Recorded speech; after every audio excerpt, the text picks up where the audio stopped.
Breaking అందుతోంది. స్థానిక సంస్థల ఎన్నికల పిటిషన్పై తెలంగాణ హైకోర్టులో విచారణ జరిగింది. 6 నెలల తర్వాత పిటిషన్ విచారణకు వచ్చింది. ఎన్నో రోజుల్లో ప్రభుత్వం ఎన్నికలు నిర్వహిస్తుందో చెప్పాలి అంటూ కూడా హైకోర్టు ప్రభుత్వ న్యాయవాదిని ప్రశ్నించింది. గత ఫిబ్రవరిలోనే ఎన్నికలు నిర్వహిస్తామని ప్రభుత్వం హామీ ఇచ్చిందని, కానీ ఎందుకు ఎన్నికలు నిర్వహించలేదో అంటూ ప్రశ్నించింది హైకోర్టు. రాష్ట్రంలో కుల గణన సర్వే పూర్తవలేదని, అందుకే సమయం కావాలని ప్రభుత్వం కోరినట్టుగా తెలుస్తోంది. ఎన్నికలు నిర్వహించడానికి మరో 60 రోజుల సమయం కావాలని ఎలక్షన్ కమిషన్ కోరినట్టుగా కూడా తెలిపారు. ఎన్నికలైనా పెట్టండి లేదా పాత సర్పంచ్లనైనా కొనసాగించండి అంటూ పిటిషనర్ల తరపు న్యాయవాదులు వాదనలు వినిపించారు. 6 నెలల్లో ఎన్నికలు పూర్తి చేయాలన్న నిబంధనను ప్రభుత్వం ఉల్లంఘించింది అని వాదించారు. మరి కాసేపట్లో హైకోర్టు నిర్ణయాన్ని వెల్లడించనుంది.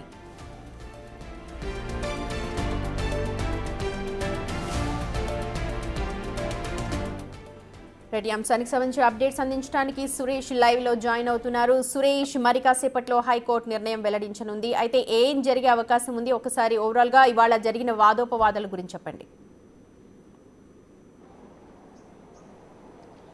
స్థానిక సంస్థల ఎన్నికలు నిర్వహించాలని చెప్పేసి కూడా గతంలోనే డిమాండ్ చేయడం జరిగింది. అందుకు అనుగుణంగా ప్రభుత్వం ఎన్నికలు నిర్వహించలేదు అని చెప్పేసి హైకోర్టులో పలువురు పిటిషన్లు దాఖలు చేశారు. గతంలో కూడా విచారణ సందర్భంలో 6 నెలల్లో ఎన్నికలు నిర్వహిస్తామని చెప్పేసి చెప్పారు, కానీ ఇప్పటివరకు నిర్వహించలేదు అని చెప్పేసి కూడా పిటిషనర్లు కోర్టు దృష్టికి తీసుకొని రావడం జరిగింది. ఇక రిజర్వేషన్ అమలు చేసి ఎన్నికలకు వెళ్దామని చెప్పేసి కూడా ప్రభుత్వం సిద్ధమైంది. ఎందుకంటే కులగణన సర్వే చేశాము, ఆ సర్వేకి సంబంధించిన మొత్తం ప్రక్రియ స్టార్ట్ అయింది. అందులో భాగంగా కొంత సమయం పట్టింది అని చెప్పేసి కూడా కోర్టుకు తెలపడం జరిగింది. కానీ ఎన్నికలు ఏవైతే సర్పంచులు 2024 ఫిబ్రవరి 1కే ముగిశాయి. ఆ ముగిసిన 6 నెలల లోపటే ఎన్నికలు జరపాలి, కానీ ఇప్పటి వరకు ప్రభుత్వం ఎన్నికలు జరపట్లేదు అని చెప్పేసి కూడా కోర్టు దృష్టికి పిటిషనర్లు తీసుకొని రావడం జరిగింది. దీనిపైనే సుదీర్ఘంగా వాదనలు విన్న హైకోర్టు తీర్పు మధ్యాహ్నం వెల్లడిస్తామని చెప్పేసి కూడా చెప్పడం జరిగింది. అయితే ఎలక్షన్ కమిషన్ కూడా ఎన్నికలు నిర్వహించడానికి ఇంకా 60 రోజులు సమయం పట్టే అవకాశం ఉంది అని చెప్పేసి కూడా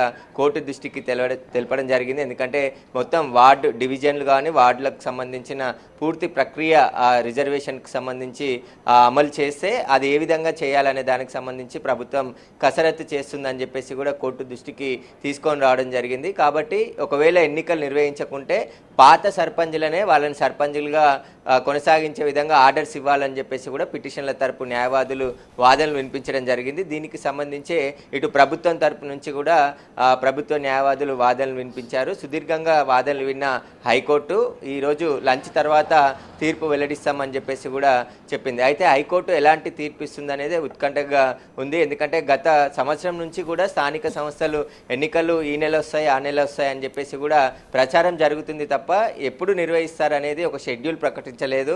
ఆ షెడ్యూల్ని ప్రకటించి వీలైనంత త్వరగా ఎన్నికలు నిర్వహించాలి, లేదంటే ఆలస్యం అయ్యేది ఉంటే పాత సర్పంచులనే సర్పంచులుగా కొనసాగించేందుకు ఆర్డర్స్ ఇవ్వాలని చెప్పేసి కూడా పిటిషన్ల తరపు న్యాయవాదులు వాదనలు వినిపించారు. హైకోర్టు మధ్యాహ్నం తర్వాత ఎలాంటి తీర్పు వెల్లడిస్తుంది అనేది ఉత్కంఠగా ఉంది. ఎన్నికల కమిషన్ కూడా ఎన్నికలు నిర్వహించడానికి 60 రోజులు సమయం కావాలని చెప్పేసి కూడా కోర్టు దృష్టికి తీసుకొని రావడం జరిగింది. ప్రభుత్వం కూడా అదే చెప్పడం జరిగింది, సమయం కావాలి నిర్వహిస్తామని చెప్పేసి కూడా ప్రభుత్వం చెప్తుంది. గతంలో నిర్వహిస్తామని హామీ ఇచ్చి ఎందుకు నిర్వహించలేకపోయారని చెప్పేసి కూడా హైకోర్టు ప్రశ్నించడం జరిగింది. దీనికి సంబంధించి మరికొద్దిసేపట్లోనే హైకోర్టు తీర్పు వెల్లడించే అవకాశం ఉంది. Right Suresh, thank you so much. మొత్తానికి స్థానిక సంస్థల ఎన్నికలు నిర్వహిస్తారా లేక పాత సర్పంచ్నే కొనసాగిస్తారా ఎన్నికలు నిర్వహించే వరకు అన్న దానిపైన మరి కాసేపట్లోనే హైకోర్టు తీర్పు వెలువరించే అవకాశం కనిపిస్తోంది.